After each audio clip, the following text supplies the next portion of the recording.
I saw on BBC World last week an interview with Jonah Lomo, and he openly said that many regarded him as a freak because he was 6'4" and about 18 stone, and he could run the 100 meters in just about 10 seconds. You know, he was, and Jonah Lomo was a powerful man, and he was interested in listening to him because he's now had a liver transplant, or he's waiting for a liver transplant. I've always admired him, but they've got another man now coming through in New Zealand, a chap called Koko, who is a world-class star. And you have some of the Australians are world-class. But it all starts in the forwards, because I was a forward. You've got to get the ball before the backs. We call them the prima donnas. We were called the donkeys, the forwards. The backs are called the prima donnas. Before the prima donnas can get the ball, the donkeys have got to do an awful lot of work. And there are a lot of good donkeys in New Zealand.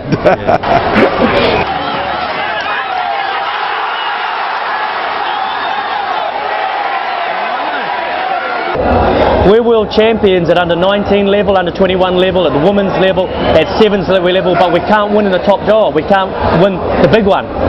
And I don't know what's going on there, but one thing that concerns me at the moment is our top coaches have all been coaching in the UK. And I believe that they are bringing back UK, England type methodology and patterns of play and that sort of stuff. And I think what they're doing is neglecting the special flair or flavour of rugby that we have as we grow up. And once we get to the top, they've forgotten that, and they're bringing all this stuff from overseas. We're a good rugby nation. We grow up with rugby. Other countries don't. I mean, we're probably the only country in the world where rugby is the #1 sport.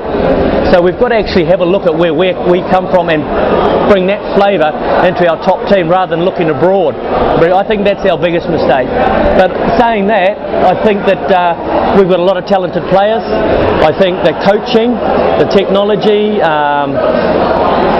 the tactical brains we've got in the country, I think they'll come right. I really do. And the coaches that we've got at the moment who did bring all this stuff back from the UK, I think they're good enough coaches to turn it all around in time.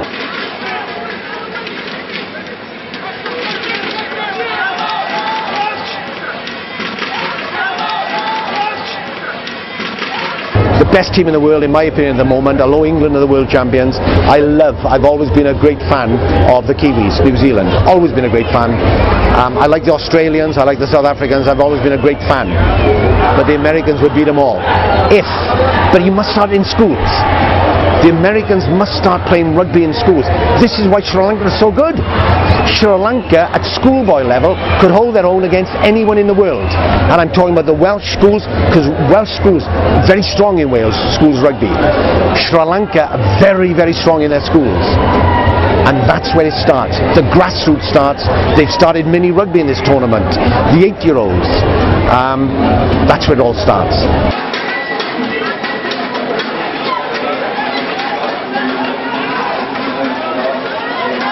I went to America 20 years ago to coach. Again, the Welsh Rugby Union sent me. I went to Boston. Couldn't get over it. They are big men. The Americans are big men, very, very fit. And if America took up rugby, America would be the best country in the world. No doubt about that. In my opinion, the Americans, their national game is American football. And although we played in Britain to a lesser extent, we don't play rugby, American rugby very much. You only get that in America. And Americans have always been very international. And if the Americans took up rugby union football, I'm telling you now, America could beat the world.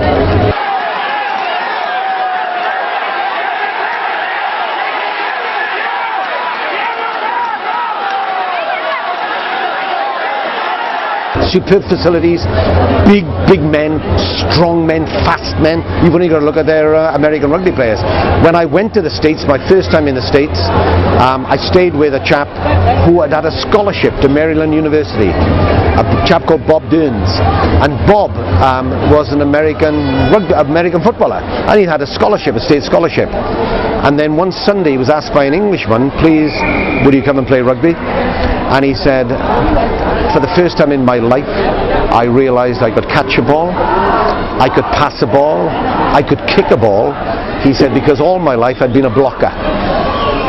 I'd been a blocker, and he said if the ball ever came to me, he said there was something wrong.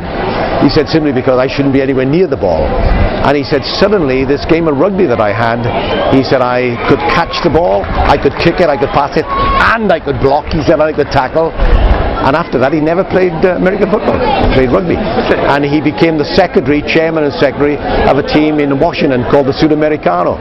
And he's a big advocate of rugby in the States.